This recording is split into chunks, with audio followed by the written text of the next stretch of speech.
Hey guys, welcome back to my channel. Today we're going to be making two different kinds of cups. One will be a pastel glitter swirl and the other one will be a neon glitter swirl. I'm going to be taping off the bottom of my cups today. So to do this, I've got some electrical tape. I'm just going to run along the bottom edge of my cup. Once I have that on there nice and smooth, I'm going to run it through my edge trimmer on the second rung up from the bottom. And that'll make a nice crispy line. Once I've got the bottom taped off, I'm just going to sand to prep my cups like I always do, just to get everything scuffed up. If you need some help on prepping your cups, I will link a video down below in the description box. Once my cups are prepped and ready to go, I'm going to base paint them first with a flat white spray paint. Just a nice thin even coat will do. It doesn't have to be perfect. As soon as that's dry, which should take about 10 to 15 minutes, I'm going to start on my neon rainbow swirl. I will list all the paint colors that I'm using in the description box. I'm starting with my neon pink first because this tends to be the most dominant color in a neon swirl, in my opinion.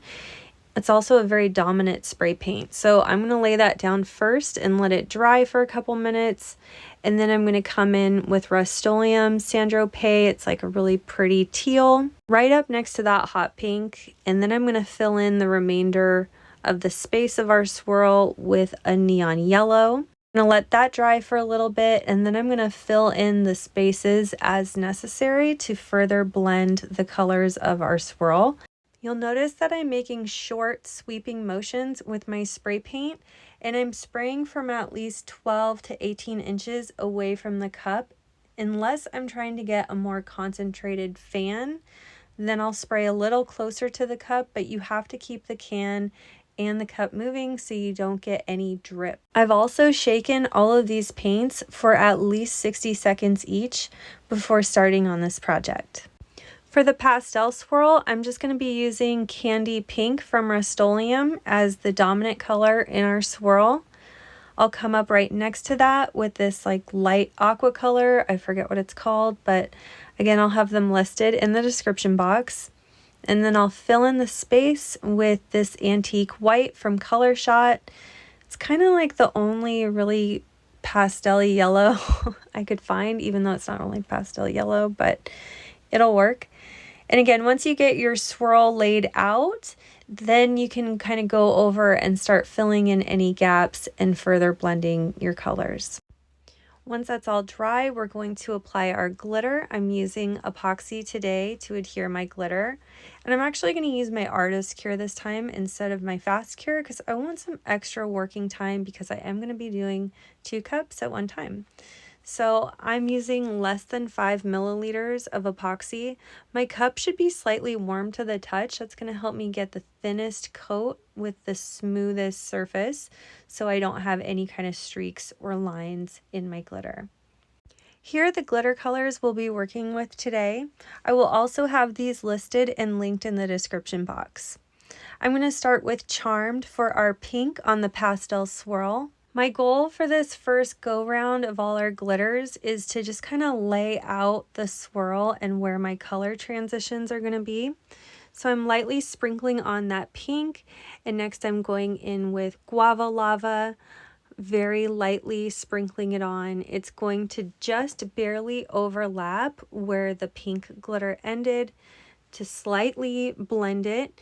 If you wanted to skip straight to your yellow and let the yellow and pink kind of blend to create the orange, you can do that as well. These pastel colors are so easily blendable though. I'm just going to go through each color one at a time in order that they are in our rainbow. So next we're going with this neon yellow. This is Lemon Drop, and it's like a neon yellow, but it looks very pastel against this base color. Super pretty. And then we're going to go in with green Jelly Bean.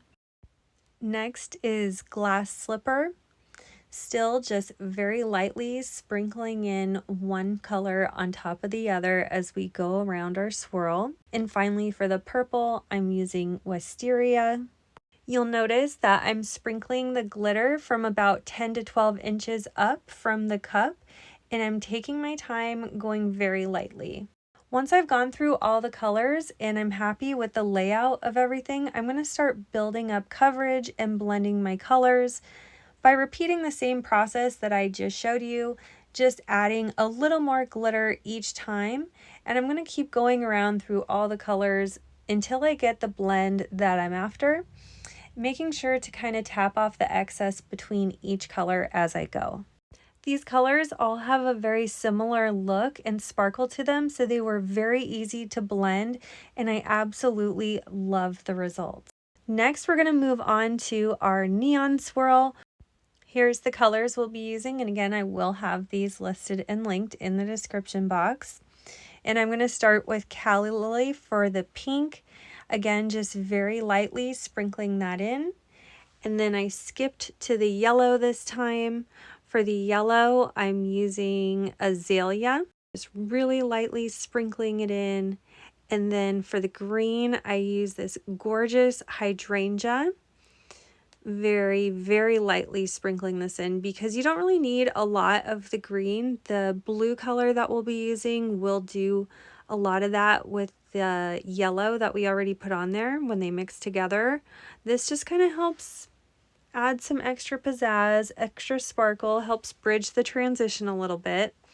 For the blue, I'm using Royce 2.0. This is such a beautiful like aqua blue. Then I tried to blend the line between the blue and the pink with Calla Lily a little bit by bringing that further into the blue to create more of a purple.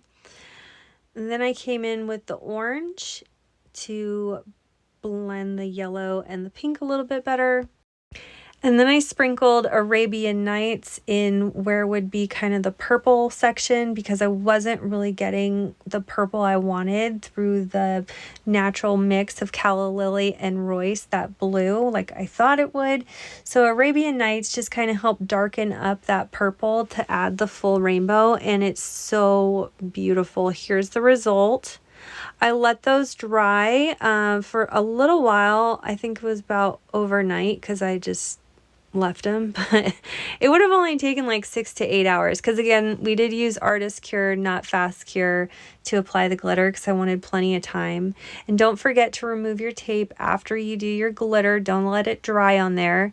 I forgot to film that. This is just me replacing some new tape, and then we're going to spray seal the dried glitter.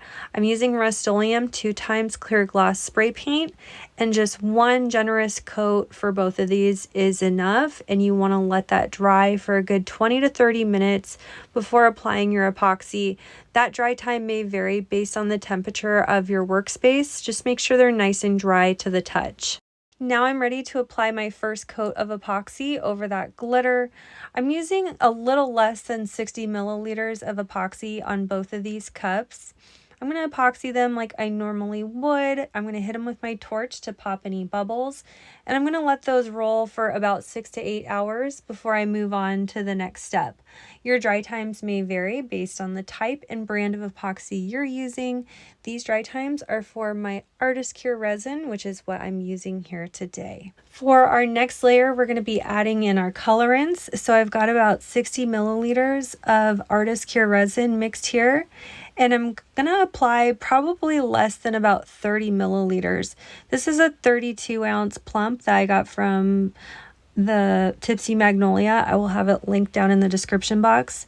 But it's a pretty big cup, so it's going to use a good amount of epoxy, but I don't want this clear coat to be too thick. So just enough for your finger to freely glide over the cup with no friction is plenty enough. With the remainder of the epoxy that we have here, we're going to add our colorants.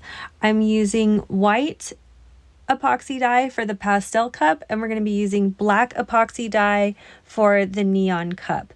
1 drop of this stuff is plenty. You'll see I have about 20 milliliters of epoxy in this little medicine cup here that I'm adding my colorant to. We're going to mix that up really good with our coffee stir. And then I'm going to apply this in like slashes in the opposite direction that we did the swirl in with our glitter. So you'll see the glitter swirls going one way and the white slashes with the epoxy dye are going in the opposite way. So it almost looks like tie-dye. I think it's really cute, and I'm just applying that with a gloved hand. Full disclosure, this idea is not my idea. I didn't come up with it. I've seen this cup around for a few years now. I don't know who made it first, so I'm sorry, but I think it's really cute. And it's super fun to make. And I love that you can get two very different looks with the same technique just by changing up the colors. And that's what I want to show you guys in this video today. So I'm working really quickly here and just finger painting in the swirl, connecting some of them, zigzagging some of them, I guess, figure eighting some of them. I just don't want any gloopy parts, or if something looks too severe or not very like flowy and organic, I'll scoop it out with a clean finger of my gloved hand. I go through a lot of gloves doing this. It's okay. But it's the easiest way I find to get the look that I want. I'm also not applying any heat. The epoxy is going to spread out and do its own thing. I don't want it to spread out with heat because I'll get a very different look out of that. And if you find that your swirl is getting kind of out of your control, then that might be because we added too much of the clear epoxy earlier and it's just getting away from you. Okay, so here's the black. Again, we're using just epoxy dye. This is from Alumilite. 1 drop is plenty. Same technique, different colors, and a really fun look. With the black, I'm not going to finger paint it in. I'm going to do a very controlled drizzle with my stir stick first. Get all the lines on there. And once I'm happy with the saturation of lines, then I'll spread them out with a gloved finger. The epoxy dye is very potent and a little bit goes a long way. So you have to be very careful that you don't add too much because it can very quickly overpower your tumbler. So just a little bit at a time. We can always add more. We just can't take away. And again, still no heat. The only time we added heat when we were making this design was when we were torching our clear epoxy before we added any of the colorants. And we only torched it to pop any bubbles that might have been in that clear coat layer.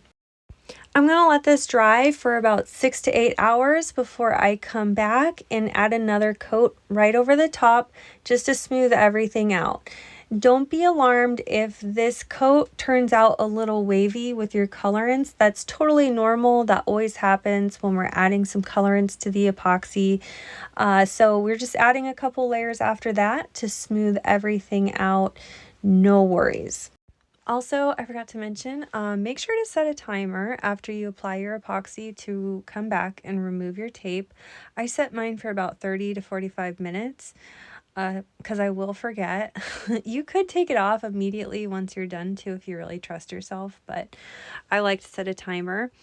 And that's it for this tutorial. So I didn't have time this week to finish these completely. I still plan on putting like a name decal on these and final coats. But they look absolutely beautiful. I love showing you guys the difference between the neon and the pastel. Very fun and easy cup to make. Let me know which one was your favorite in the comments. And if you haven't already, please subscribe to my channel. I upload new videos every week. Thank you so much for watching, and we'll see you again soon.